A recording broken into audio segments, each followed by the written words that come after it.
Hi, you guys. Welcome back to the Showie. I'm your host, Joie. Here we go.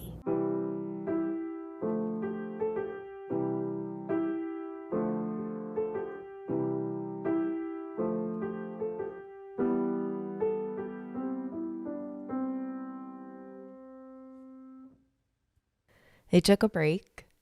I said I was gonna, and I did. It just lasted a lot longer than I thought it was gonna. But I'm back.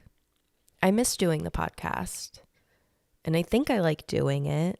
It's just so early, it's kind of hard to tell sometimes. But every hesitation is all the same stuff I've said already. I struggle with taking up space, and I don't really know what this podcast is yet. And it's hard for me to want to come back and keep doing something that's an experiment, basically. But I'm gonna keep doing it. I've had some good talks with my friends about it, asking me if I was gonna continue. And I'd be like, yeah, I think so. I want to, but it's weird. And they're like, well, what do you want out of it? I was like, I don't know. But I definitely have something to prove to myself because I keep coming back to it. Like, I know what I want the podcast to be, right? I know that I want it to be a thing that I use to connect with people. And I realize now that that's going to take some time, right? I got to build something for people to connect with. I can't just jump in and be like, tell me all your things. I'm here. It's going to be a gradual process to get it to where I envision it. So for now, it's just me, and that's where I struggle. I've always been confident in how I exist in relationships. I'm confident in who I am to people. I'm trying to figure out the best way to explain it. I'm confident in, helping people, relating to them, just being a place of comfort and reassurance. So if I don't have another person to be doing that with, I don't really know what I offer on my own. That sounds so sad. But that's the kind of stuff that I'm struggling with. Like I said, I have something to prove to myself that I alone am enough and I'm interesting and whatever. I'm not a big talker, so it's really funny to want to do a podcast, but that's what I want to do. And I know all of these insecurities are just in my head. I am a head case. I always have been.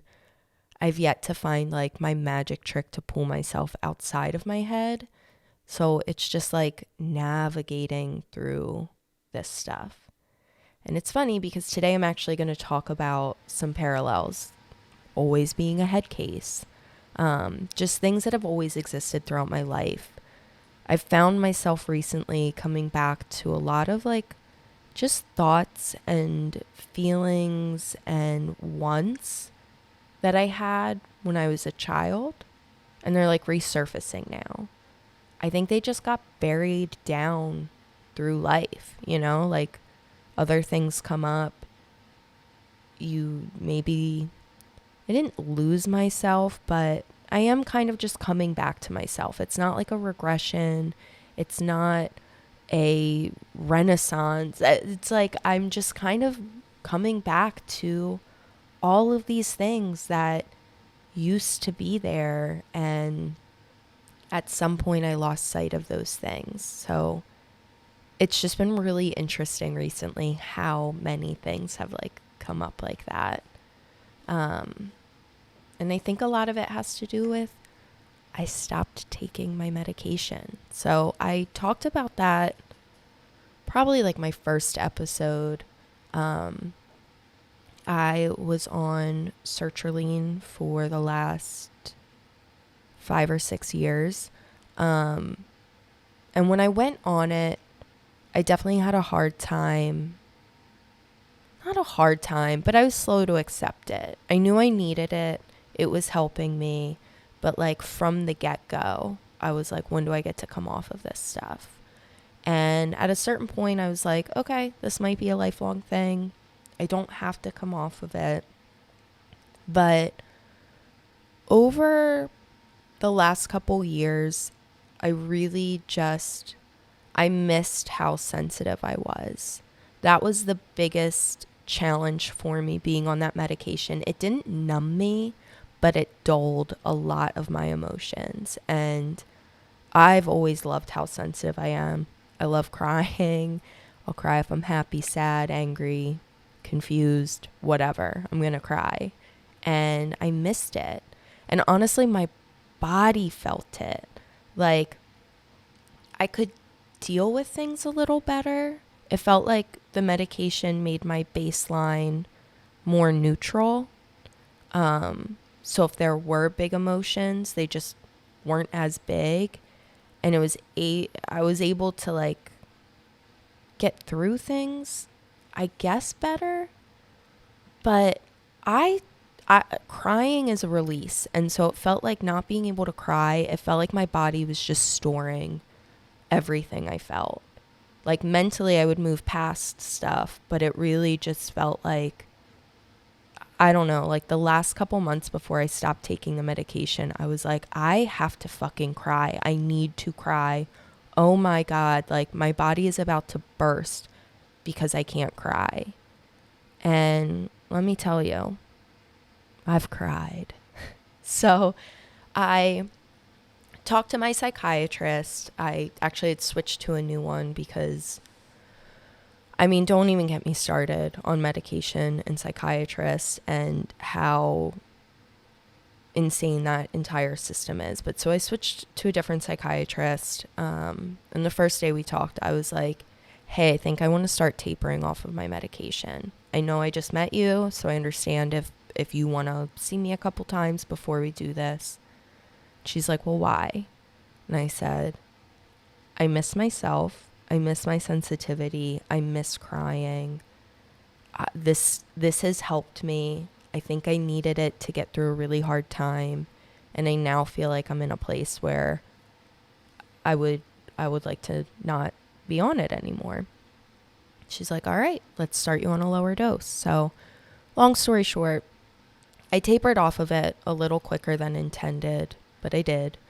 And like after the first week of not being on it, I remember going outside and sitting down, and I was dog sitting, and so I'm at this beautiful property, and the sun was shining, there was this light breeze, and I started just sobbing. And it was the best. I was sobbing because it was a beautiful day. Like, it was just a beautiful day, and I could feel it, and it made me cry. I cried because of how beautiful it was. I cried because I could feel that beauty so intensely again. And I was just relieved. Like, oh, like, this is me. I'm back. I'm here. And I am glad that I did it. I'm glad I came off of my medication. That is not for everyone. And there are definitely benefits to being on it. And this is just right now. Maybe I get to a point 6 months from now where I'm like, you know what? I probably should be on medication. Like, I need that help. But for right now, it feels really good to feel sensitive. And I was scared at first because you hear stories of people coming off of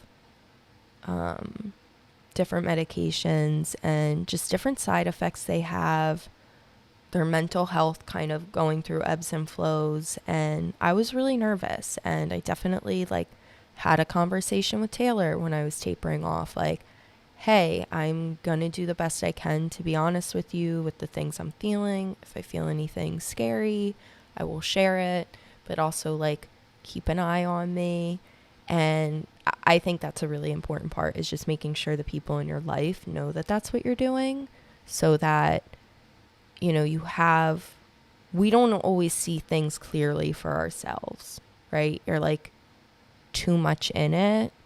So I didn't want to think I was doing fine and have him be like, what's going on? And not know that there was a reason. But I feel very lucky. I feel like things just worked out smoothly for me. I got what I wanted out of it, and I feel very lucky for that. Yeah, I mean, like I said, that's not the move for everybody to do, but I did it, and I'm glad I did it. I advocated for myself, This isn't right for me anymore. I don't feel good. It felt like the benefits didn't outweigh the negatives, I guess. I don't know. We'll see. But the timing of it all was kind of crazy because I have pretty much fully transitioned to my new job. I'm at my old job like 1 day a week. But I did the transition to my new job shortly after stopping the medication. Taylor was also away. He was on tour. So it was like this really challenging time. And I just kind of had to laugh about it. Like, why wouldn't you have just made this easy and stop taking the medication in a month or two when you felt stable at your new job? Because I'll tell you what, new jobs are scary. I am doing completely different work now, fully different workflow, and it's messing me up. I have to check myself daily and be like, did I just ruin my life by changing course? And it's like, no, babe, you're just doing something new. So it's scary. And you are a giant critic to yourself. You're a really hard critic. And I'm trying to be softer. But yeah, it's just all new, and new is scary. And so it made me laugh how I timed that out. So my advice to you, if you're ever thinking about changing your medication or switching it, obviously talk to your doctor, have them guide you through it, inform the people you love and that are a part of your life that you trust, let them know about it, be open to hearing what they have to say if they do ever voice concerns for you. And maybe just think about the timing of it all. If you're about to switch things up a lot, maybe hold off for a minute. But like I said, could not feel luckier about how this has all worked out for me. I really feel like I am feeling my personality more again. Like I said, I can just feel my emotions. I can release them. I'm coming back, and that feels great. But the timing, I'm just I'm feeling it all. I'm feeling all the things right now. So that kind of goes into what I was saying about just coming back to a lot of things for myself, that were maybe present in my mind or in my heart or whatever when I was younger. Medication isn't what buried those things. Like I said, that's only been the last, 6-7 years. I think just life, right? So I'm talking things that I felt when I was 10 through 13 or whatever, maybe even younger than that. And just recently coming back to a lot of those things. So one of the big parts was at Thanksgiving. I was at my parents' house, and I get there and it's my parents, my siblings, their kids, their spouses. Taylor was away at this point. And I get there and they're like, Dad has a tape he wants us all to listen to later. I'm like, a tape? Just audio? And they're like, yeah. I'm like, okay. So my dad was amazing at always making home videos, and I was a very cute baby, so I really like watching them.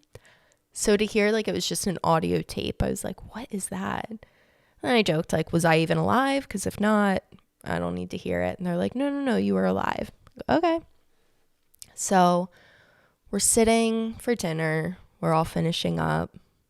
And my dad goes, all right, once we finish dinner and before we have dessert, we're all going to go to the basement and listen to this tape.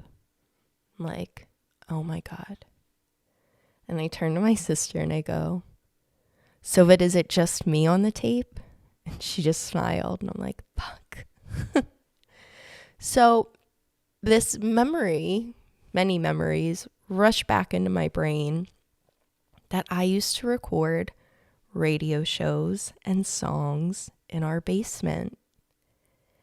And sure enough, that's what this tape was.